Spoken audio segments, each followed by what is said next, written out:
ህጋዊ ባልሆነ መንገድ የባህር በር አታቆይታለች ጥያቄውን እነሱ ላይ ካነሳ እንደ ወንጀል ስለሚቆጠር ሰው ስለ ባህር በር ጉዳይ አነሳም እንደ ወንጀል የሚታይበት ምንድነው ለራሳቸው መጠየቅ ሞራል የላቸውም ሰውም እንዲጠይቅ አይፈቅዱም እዚህ ምስራቅ አፍሪካ አካባቢ ስንመጣ ግን ይሄ ነገር አልተለመደም ባህር በር ማለት የሀገር ክብር ነው በልማት የመተሳሰርን እንደ ዋነኛ መሰረት አድርገው ሲሰሩ ይታያል የምስራቅ አፍሪካ ቀጠና ሰላም እንዲመጣ ኢትዮጵያ ባህር በር ማግኘቷ እነሱንም ይጠቅማል ኢትዮጵያን ከዚህ ቀጠና የመክፋቱ አይነት ነገር ይታያል አልፎ አልፎ እንደዚህ አይነት ትላልቅ ፕሮጀክቶች ሲነሱ የወደፊት ክብራችን የምንፈልግ ከሆነ ሀገራዊ ጥቅም አስቀድመን መደገፍ አለብን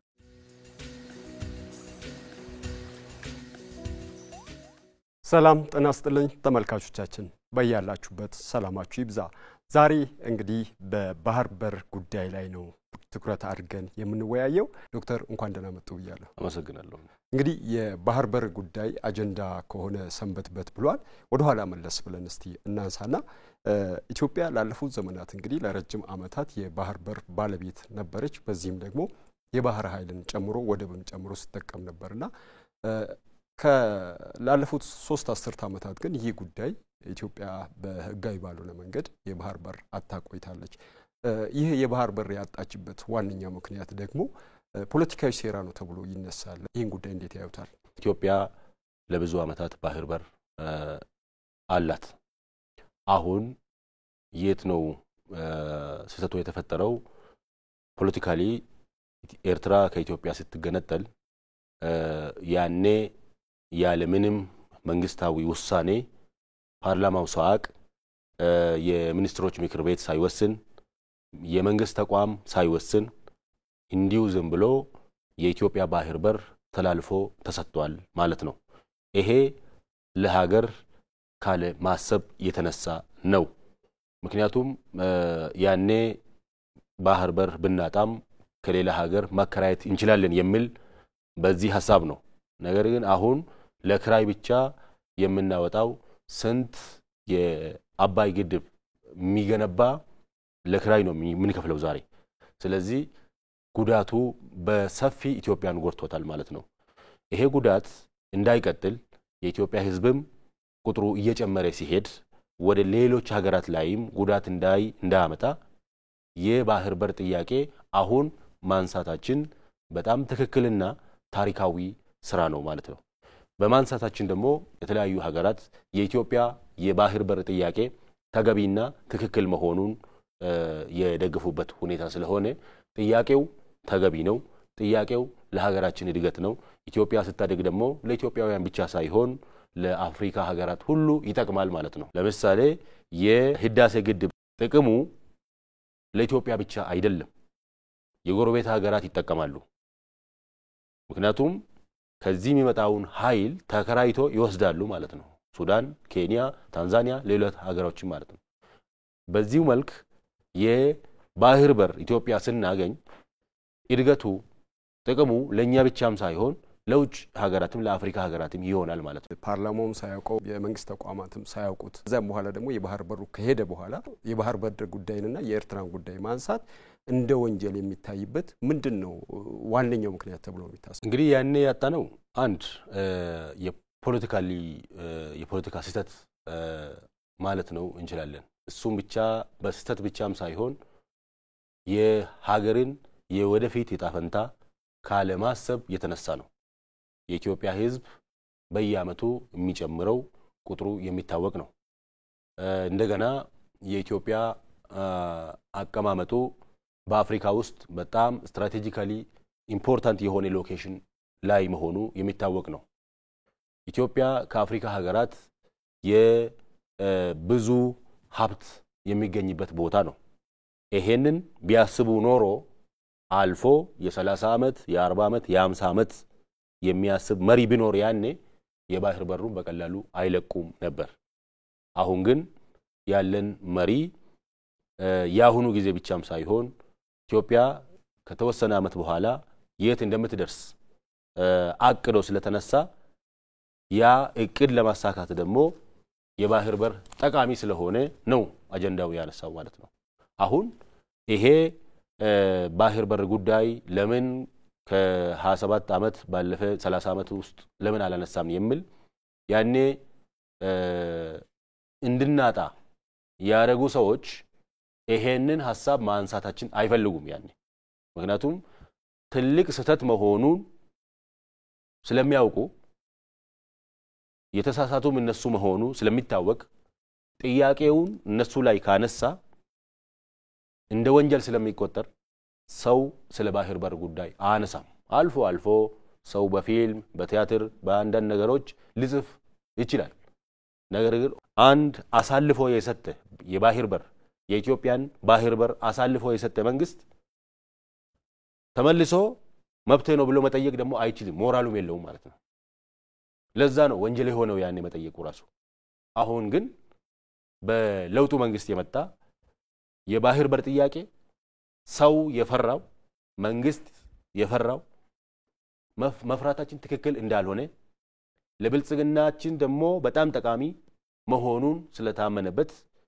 መንግስታዊ ጥያቄ ሆኖ ይሄ መንግስታዊ ጥያቄን ደግሞ ህዝባችን ተቀብሎ ህዝባችን ብቻም ሳይሆን የአፍሪካ ሀገር ሁሉም ተቀብሏል ማለት ይቻላል ከተወሰኑ የኢትዮጵያ እድገትን የማይፈልጉ ሀገራት በስተቀር አብዛኛው ሀገራት የኢትዮጵያ እድገት የኛ እድገት ነው ብሎ የተቀበሉበት ጊዜ ነው ማለት ነው ስለዚህ ያኔማ ስህተት ተፈጠሩ እንድናጣ ያረጉ ስለሆኑ ለራሳቸው መጠየቅ ሞራል የላቸውም ሰውም እንዲጠይቅ አይፈቅዱም ማለት ነው ለዛ ነው ያኔ ጥያቄው የማይነሳና እንደ ወንጀል የሚቆጠረው ባህር በር ያጣነው በአንድ ጊዜም አይደለም በአንድ ጊዜም አይገኝም መንግስታችንም ያለው የሰጠው መቀበል መሪ ላይ የተመሰረተ ሰላም ላይ የተመሰረተ ንግግር ላይ የተመሰረተ እና ባህር በር እናገኛለን የሚል ነው እንጂ በጉልበት ያለበት ጊዜም የለም ማለት ነው ይሄን ሐሳብ ደግሞ ኢንተርናሽናል ሎም ይደግፈናል ይሄን ማለት ነው ኢትዮጵያን ከአባይ ተጠቃሚነት ለማድረግ ብዙ ጥረቶች ሲደረጉ ነበር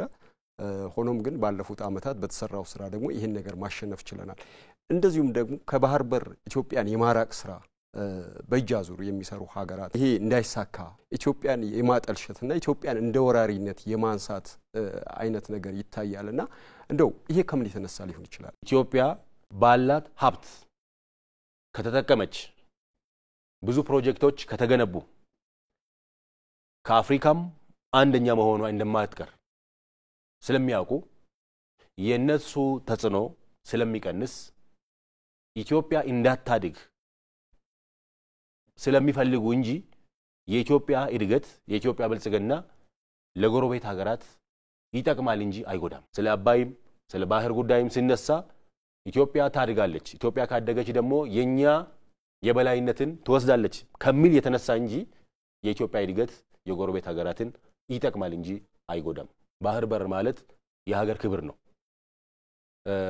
አብዛኛው ጦርነት አሁን የሚካሄደው በባህር በኩል ነው የባህር ወንበዴዎች የሚባሉም እዛ ላይ የሚንቀሳቀሱ አንዳንድ ሀገራትን ሄዶ የሚዋጉ በባህር በኩል ነው ባህር በር ኢትዮጵያ ካገኘች የራስዋን ሰላም ማስጠበቅ ብቻም ሳይሆን የጎረቤት ሀገራትንም ሰላም ለማስጠበቅ በጣም ጠቃሚ ነው ስለዚህ የአፍሪካ ቀጠና የምስራቅ አፍሪካ ቀጠና ሰላም እንዲመጣ የሚፈልጉ ሀገራት የአፍሪካ ሀገራት የጎረቤት ሀገራት ኢትዮጵያ ባህር በር ማግኘቷ እነሱንም ይጠቅማል አንዳንድ ሀገራት እንግዲህ አብሮ የመልማትን ጉዳይ እንደ ዋንኛ አጀንዳቸው አድርጎ ሲጠቀሙና እነዚህን ደግሞ አብሮ የመልማትን በልማት የመተሳሰርን እንደ ዋንኛ መሰረት አድርገው ሲሰሩ ይታያል ለምሳሌ ብዙ የአውሮፓ ሀገራት ጎረቤታሞች ከሆኑ በባቡር የመገናኘት በየብስ የመገናኘት እንዲሁም ደግሞ መሰረተ ልማቶቻቸውን አንደኛው ለአንደኛው በመስጠት እድገታቸውን የሚያፋጥኑበት አለ እዚህ ምስራቅ አፍሪካ አካባቢ ስንመጣ ግን ይሄ ነገር አልተለመደም ኢትዮጵያ ደግሞ በዚህ ጉዳይ ደግሞ ግንባር ቀደም ሆና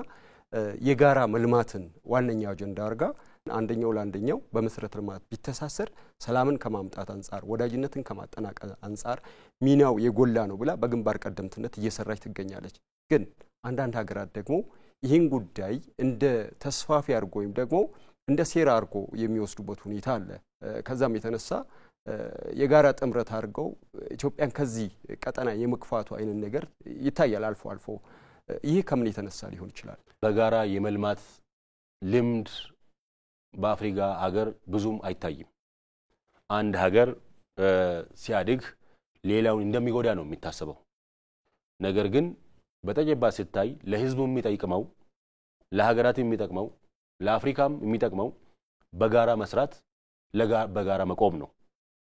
ኢትዮጵያ ውስጥ የሚገነባ ፕሮጀክቶች የጎረቤት ሀገራትን ይጠቅማል። በጎረቤት ሀገራት የሚገነቡ ፕሮጀክቶች ኢትዮጵያን ይጠቅማል። ኢትዮጵያ ውስጥ ደግሞ ይሄ ተጀምሯል። ለምሳሌ የህዳሴ ግድብ አንዳንድ ሀገራት አሁን ኃይሉን ማከራየት ጀምሯል። ይሄ የጋራ ልማት ነው። ስለዚህ በአጠቃላይ የኢትዮጵያ እድገት፣ የኬንያ እድገት፣ የሱዳን እድገት፣ የጅቡቲ እድገት የአፍሪካ እድገት ነው። አፍሪካ ሲያድግ ደግሞ በዓለም ጎልቶ ይታያል እንጂ ማንም የአፍሪካ ሀገር አይጎዳም። ይሄ ሆኖ ሳለ አንዳንድ የአፍሪካ ሀገራት ኢትዮጵያ ከፍ ብላ ከታየች እኛን ዝቅ ያረጋል የሚል አስተሳሰብ ከድሮ ጀምሮ አእምሯቸው ውስጥ የነበረና አሁንም ያለ ነው ማለት ነው። አብዛኞቹ የኢትዮጵያ እድገት የሚመኙ ቢሆኑም የተወሰኑ ግን የኢትዮጵያን ብልጽግና አይፈልጉም። አሁን ግን በለውጡ መንግስት የተጀመረው ኢትዮጵያውያን በሀገራቸው ውስጥ ሰርቶ እንዲኖሩ ኢትዮጵያ እንድትበለጽግ ወደ ውጭ ሀገር የተሰደዱ ኢትዮጵያውያንም ከተወሰነ ጊዜ በኋላ ሀገራችን ተሽላለች ብሎ ወደዚህ እንዲመለሱ ብዙ ኢንቨስተሮች ኢትዮጵያ ውስጥ እንዲገቡ የሚያደርግ ስራ እየተሰራ ነው። የኢንቨስተሮች ጥያቄ አንዱ የባህር በር ጥያቄ ነው። ምክንያቱም የሚያመርቱት ምርት ወደ ውጭ ሀገር ለመላክ ባህር በር ይፈልጋሉ። እሱም ብቻ ሳይሆን የህዳሴ ግድብ ኃይል ስለሚያመነጭ ኢንቨስተሮች ይሄንን ይፈልጋሉ። ይሄ ሁለቱ ሲደመር ብዙ ኢንቨስተሮች ወደ ኢትዮጵያ እንዲመጡ ያደርጋል። ይሄ ማንንም የሚጎዳም አይደለም።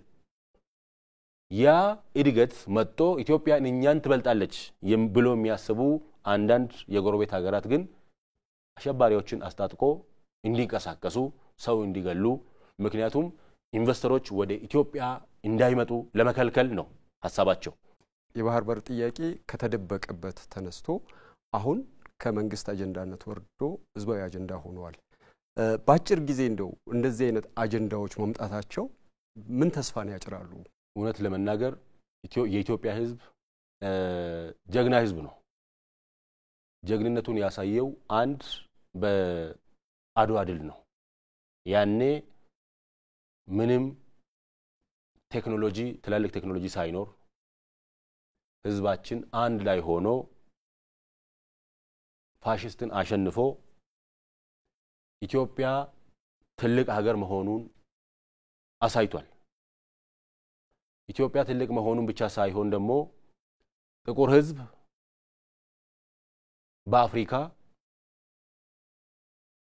ሀገሩን ነፃ ማድረጉ ደግሞ እንደ ትልቅ ምሳሌ እንደ ዓለም ተወርቷል። አንድ ይሄ ነው የህዝቡ ለሀገሩ ላለው ፍቅር እንዴት እንደሚገልጽ። ሁለተኛው የህዳሴ ግድብ ነው። ሁሉም ሰው የሚችለውን ሰጥቶ ህዳሴ ግድብ እንዲጠናቀቅ አድርጓል። ይሄ ሁለተኛው የህዝባችን ጀግንነት ነው። ሶስተኛው ብዬ የማስበው የባህር በር ላይ ነው። ባህር በር በፊትም ያለ አግባብ እንዳጣን ህዝባችን ያውቃል ውስጡ። የቅርብ ጊዜ ታሪክ ነው። ይሄ የቆየ አይደለም። የ100 ወይ ደግሞ 150 200 የምንል አይደለም። የቅርቡ ጊዜ ስህተት ስለሆነ ይሄ እንድታረም ይፈልጋል ህዝባችን። ባህር በር ማጣታችን በብዙ መልኩ እንደጎዳን ስለሚያውቅ የለውጡ መንግስት በዶክተር አብይ አህመድ የሚመራ የባህር በር ጥያቄ ሲያነሳ በሁሉም ቦታ ተነስቶ የባህር በር ጥያቄ መንግስታችን ማንሳቱ ትክክለኛና ተገቢ ነው ብሎ ህዝቡ በደስታ ነው የተቀበለው ማለት ነው። ህዝባችን ሲቀበል የጎረቤት ሀገራትም አብዛኛው ማለት ይቻላል የውጭ ሀገራትም ጻፊዎችም የኢትዮጵያ ባህር በር ጥያቄ ተገቢና ትክክል መሆኑ ሁሉም ተቀብሏል ማለት ነው። ይሄ ባህር በር ከተወሰነ ጊዜ በኋላ ማምጣቱን የሚያሳይ ነው። ክቡር ጠቅላይ ሚኒስትር በፓርላማ ያደረጉትን ንግግር ስናይ ባህር በር ያጣነው በአንድ ጊዜ አይደለም። ኦልሞስት 30 ዓመት ሆኗል። የምናስመልሰውም በአንድ ቀን ወይ በአንድ ሳምንትም አይደለም። ዋናው ግን ጥያቄው በህዝብ ውስጥ ተቀባይነቱ በጣም ከፍ ያለ ነው። ህዝቡ ባህር በር እንደሚጠይቅ አሳይቷል ማለት ነው። የተለያዩ ጎረቤት ሀገራትም የውጭ ሀገር ሰዎችም ሀገራትም ድጋፋቸውን ስላሳዩ ይሄ እንደሚሆን ጥርጥር የለንም ማለት ነው። ነገር ግን ሁሉ ነገር ፕሮሰስ አለው። በአንድ ጊዜ የሚደረግ የለም። ከተወሰነ ጊዜ በኋላ ፕሪኮንዲሽኖች አሉ። ይሄንን ለማሳካት ምን ያስፈልጋል የሚል። ስለዚህ ይሄ ህዝባችን ወደፊትም እንደዚህ አይነት ትላልቅ ፕሮጀክቶች ሲነሱ የወደፊት ክብራችን የምንፈልግ ከሆነ ሀገራዊ ጥቅም አስቀድመን መደገፍ አለብን። የፈለገ ግጭት ቢኖር የፈለገ የሐሳብ ልዩነት ቢኖር ሀገራዊ ጥቅም ወይ ናሽናል ኢንተረስት የሚለውን ማስቀደማችን በጣም ጠቃሚ ነው። የተለያየ ሐሳብ የሚኖረን አንዳንድ ጉዳዮች ላይ ደግሞ ቁጭ ብለን መወያየት አለብን እንጂ ጥቃቅን ጉዳዮች ላይም ሀገራዊ ጥቅም የሆነው ነገር ላይም ሁሉ ጊዜ ብንጣላ ሀገራችን ወደ ኋላ ትቀራለች። የባህር በር ጉዳይ ተዳፍኖ ከነበረበት ወጥቶ የብዙዎችን ጆሮ ሊስብ ችሏል። ብዙም ነገሮች ደግሞ ተስፋ ሰጪ የሆኑ ነገሮችም ታይተውበታል። በቀጣይስ ደግሞ ሁሉም በያለበት ምን አይነት ስራዎችን ቢሰራ ነው አንድ ላይ ሆኖ ብሔራዊ ጥቅም ማስከበር የሚችለው? ብሔራዊ ጥቅማችን ለማስከበር ህዝባችን ይሄ ጥቃቅን የማግባቡን ጥያቄዎችና ሀገራዊ ጥቅም የሚባሉትን መለያየት ያስፈልጋል። ሀገራዊ ጥቅም ላይ ደግሞ እኛ ሁላችንም መስማማት አለብን። አንዱ ለምሳሌ ባህር በር ስናነሳ የሁላችንም ይሄ ሀገራችን ብልጽግና የሚያረጋግጥ ነው። ይሄ እንዲሳካ ደግሞ አንድ የተለያዩ ሀገር ውስጥ የኢትዮጵያ ኤምባሲዎች አሉ። ኤምባሲዎች የትም ሀገር ያሉ እኔ አንደኛ ስራቸው ነው ከዚህ በኋላ ብዬ ማስበው ባሉበት ሀገር ውስጥ የኢትዮጵያ ባህር በር ጉዳይ ተገቢና ትክክል መሆኑን በታሪክም በህግም ባሉበት ሀገር በፎረም በውይይት በስብሰባ ማድረግ አለባቸው። ሁለተኛ በተለያየ አፍሪካ ሀገራት የሚኖሩ ዜጎቻችን በአውሮፓ በተለያዩ አህጉራት የሚኖሩ ደግሞ የኢትዮጵያ ባህር በር ጥያቄ ትክክል መሆኑ ተገቢ መሆኑን ደግሞ ባገኙት አጋጣሚ ማንሳት አለባቸው።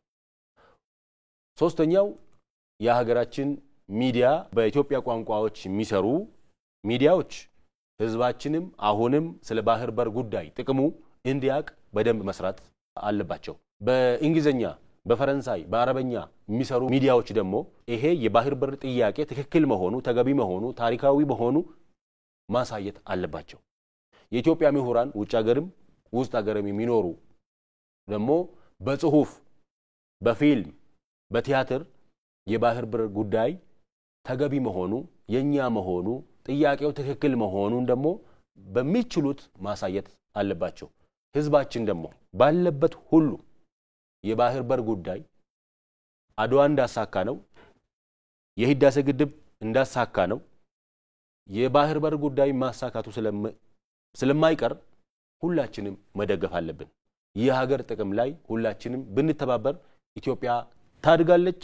ኢትዮጵያ ወደፊትም የምታድግ የምትታይ በአፍሪካም በዓለምም የምትታይ ስለሚሆን ይሄንን ደግሞ የድርሻችን የበኩላችን መውጣት አለብን የሚል ሐሳብ አለኝ። ዶክተር ስለ ጊዜዎት በጣም ነው ማመሰግነው። በርካታ ነገሮችን አንስተናል። ተመልካቾቻችን የዛሬው ውይይታችን ይህን ይመስል ነበር።